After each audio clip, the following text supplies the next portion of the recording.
Hi, you're watching Cape Media News. I'm Gabrielle Rawson, your host. I have on the show today here with me Courtney Butler, who's the Executive Assistant to the Town Administrator of Wellfleet, and she's also a member of the Cape Cod Women's Coalition. Welcome to the show. Hi, Gabby. Thanks for having me. Of course. Thank you for being here. I brought you on the show today to talk a little bit about the event that the Cape Cod Women's Coalition is putting on called Food Insecurity, the Hidden Epidemic. Could you tell me a little bit about what you guys are doing tomorrow and why you felt it was so important to host an event like this? Sure. So we already know that on Cape Cod, housing is a main area of issue, and oftentimes housing insecurity and food insecurity do go hand in hand. So we've touched on housing a lot. We'll be touching on it again at another roundtable this year, but we're going to focus on food insecurity this time.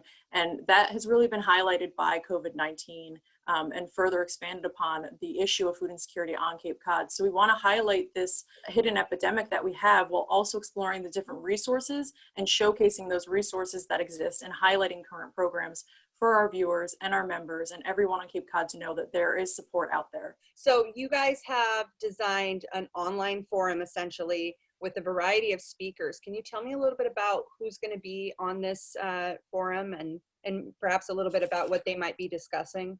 Sure, yeah. So the way it will work is that we'll have a panel of speakers as well as individual guests. And the panel is made up of speakers from various food resources. So we have Andrea Levinitz from the Outreach Coordinator who's from the Provincetown Council on Aging. So that's one area for our older population that we wanted to highlight was what Council on Aging are doing for their members. We also have the Cape Kid Meals Director, Tammy Leone, which has become, huge during the COVID-19 pandemic.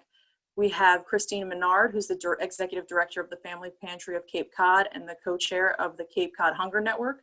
We have Marley Parita, the Safe Child Communities Collaboration Coordinator from the Cape Cod Children's Place, and Jenny Wheeler, who's the Executive Chef and Program Director of the Faith Family Kitchen and Cape Cod Council of Churches. So we're very excited to have all of these wonderful women who are doing so many great things to help people with food insecurity on the Cape. Who do you anticipate will participate in this beyond your speakers, and what do you hope your participants will learn from this session? So, yeah, we're certainly aware that this is a big topic. We already know that we're going to have far more participants than we've had so far in any of these roundtables we've held via Zoom. So it's obviously very important to many people on the Cape. And I think that we'll expect to see some attendance from parents and grandparents who are providing for children, or parents who are providing for their older parents, from young families. I think we'll hear and see possibly some educators on the Cape who want to learn about resources for their students. And I hope that we'll see, people who maybe never really thought that they were food insecure show up and learn about all the resources that are available to help them, because the main goal of this roundtable is to really break down that stigma of being food insecure. And so we hope that we'll get a lot of attendees who have maybe been nervous to accept that they are food insecure and will come find resources to help them. For anyone who misses the session, how can they learn more? Will they be able to view the session later? Is there a contact that they can reach to learn more about how to find help or learn about the things that you guys discuss?